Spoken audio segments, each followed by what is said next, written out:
Welcome to part 5 of my 7-part series all about e-bikes. Today's video will be about wheels and tires. We'll look at how wheels and tires influence the type of e-bike that's best for your needs. We'll conclude by talking about what e-bike manufacturers do or don't do to protect your future e-bike from a flat tire. We're starting right after this.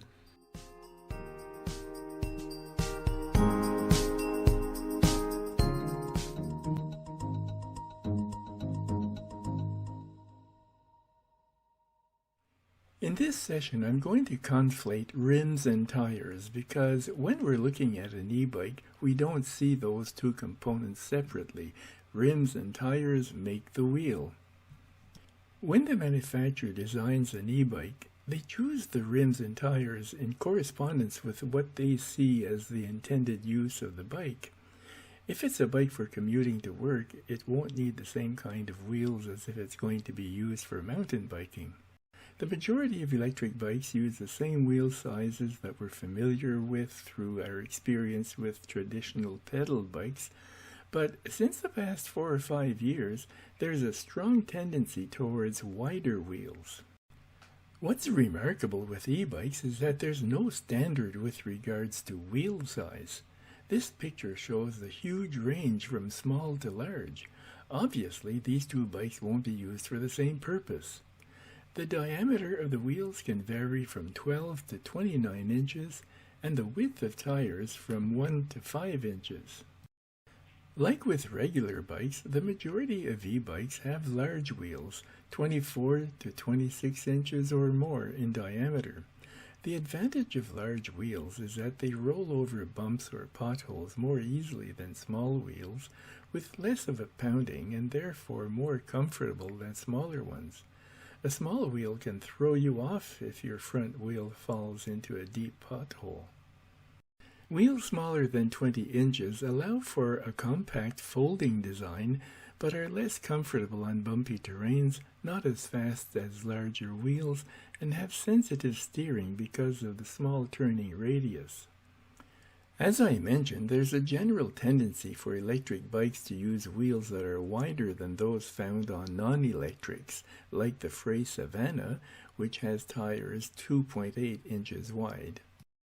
And there is an increasing number of brands that have adopted small, wide wheels, like the Trailstep Route 66, whose tires are 20 inches in diameter and 4 inches wide. And more manufacturers are making e-bikes with tires 4 or even 5 inches wide, known as fat bikes.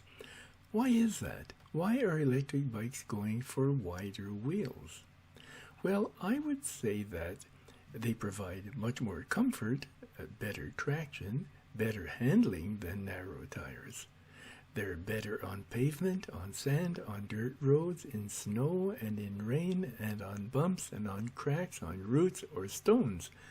Wide tires provide a better grip on the road because they offer a large contact patch. You'll feel safer riding on a wet road in the rain. Because of their sheer size, fat tires have large grooves to drain away the water to prevent aquaplaning. All this is possible for the simple reason that the e-bike has a motor. Wide tires are heavier because they're bigger and because they require larger force and a larger frame, so it stands to reason that e-bikes with wide wheels are heavier than bikes with narrow ones. Furthermore, because they're inflated with low air pressure, they have more rolling resistance than narrow ones. So, because of these two factors, it takes more energy to propel a bike with wide tires. With non-electric bicycles, all the energy has to come from the legs of the cyclist, and cyclists don't like pedaling just to create wasted energy. But electric bikes have a motor and battery to take up some or all of the load. When an electric bike needs more energy because it has bigger tires, all it needs to compensate for them is a bigger battery. When it comes to measuring wheel sizes, we have strange sounding names like 650B and 700C. For everyday use, A wheel 26 inches or larger would do the job. However, a small person, say under 5'2", might be more comfortable riding a bike with 24-inch wheels. But I should mention that bikes are measured by frame size, not wheel size. One could find the range of tire sizes bewildering, and you might be wondering which is best for you.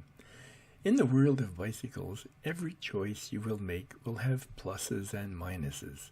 So, if you ask which is the best, I'd say that for all-around use, if you're riding mostly on paved surfaces and only occasionally on unpaved trails, a good choice would be 2 inches wide.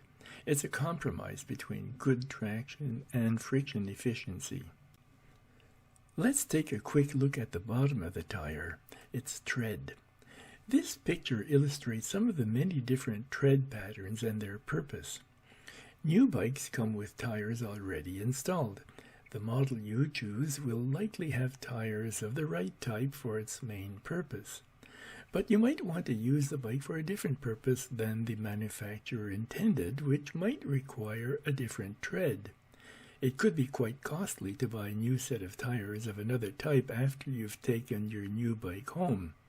However, you might be able to negotiate the type of tire you want as part of the purchase price. I want to mention this about tread patterns. This came to my attention just recently. I don't know if it's new or if it's been around for ages. It's a tire that has a combination tread, a tread pattern that's good on paved roads and dirt roads. As you can see from this picture, this tire has a smooth tread in the center, which provides low resistance when riding on a flat surface, and a knobby tread on the sides, which provides a good grip on rough surfaces. It's available in a variety of widths. If you'll be riding in a cold Canadian or Scandinavian winter, you'll be needing studded tires. They're a slight advantage in snow, but a big advantage on ice, even glare ice. You might enjoy watching my video entitled, Studded Tires for My Fat Bike, What a Difference, linked in the description. Before moving on to the next topic, I'd like to ask you to help my channel by giving this video a thumbs up, or to write a comment, or to share with others, or if you haven't already done so, to subscribe. Now let's talk about the bane of the cyclist, a flat tire or a puncture.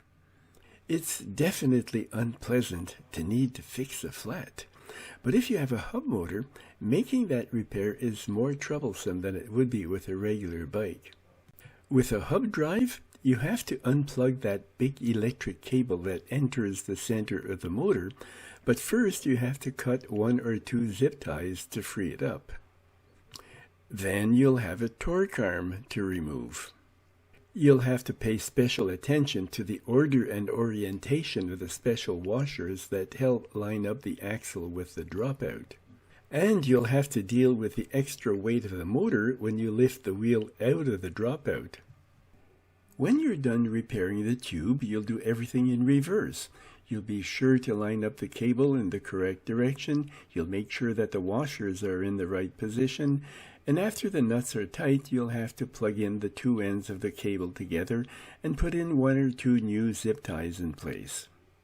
The good news, if your bike has a mid-drive motor, is that repairing a flat is no different than with a regular bike, except for the weight of the bike, which is not much of an issue.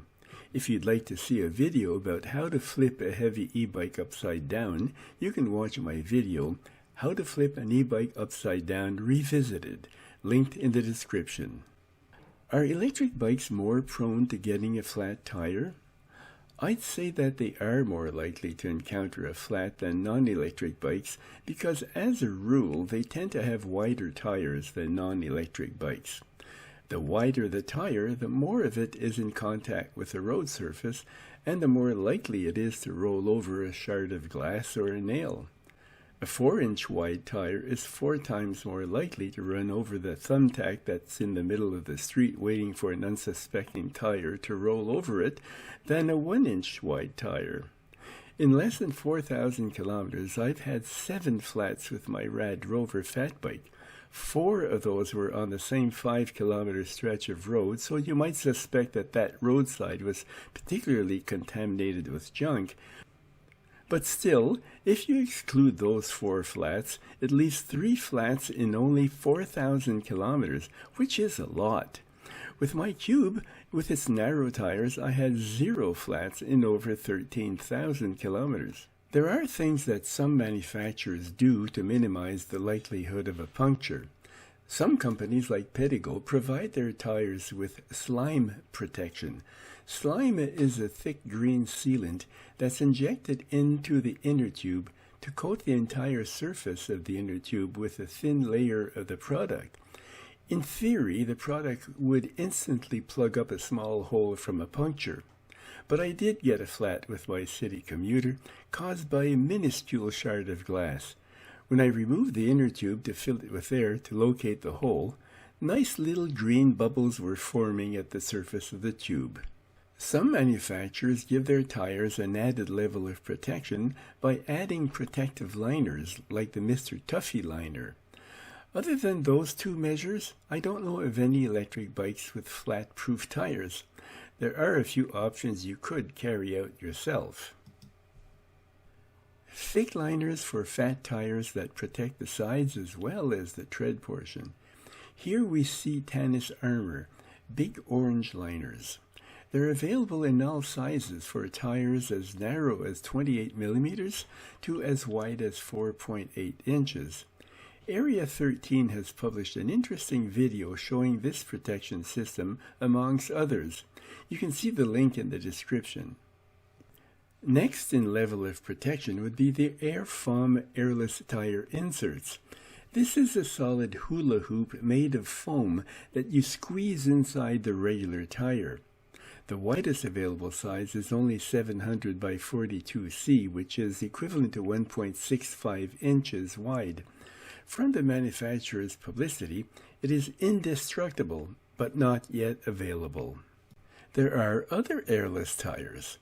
Tannis airless tires are available only in narrow widths.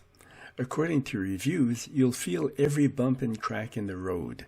Not only that, they last only 5,000 kilometers, which is half as long as a good pneumatic tire. A similar choice is the Gecko airless tire. According to a report by Ben Miles, it is reasonably comfortable to ride on. But again, it isn't available in the widths usually found on electric bikes. My impression is that electric bike enthusiasts like you and me will have to contend with the affliction of flat tires for some time yet. This concludes part 5 of this series. Join me again in part 6, which will talk about the best kinds of brakes for e-bikes, suspension systems, and the different styles of handlebars. Thank you for watching, and remember, never stop cycling.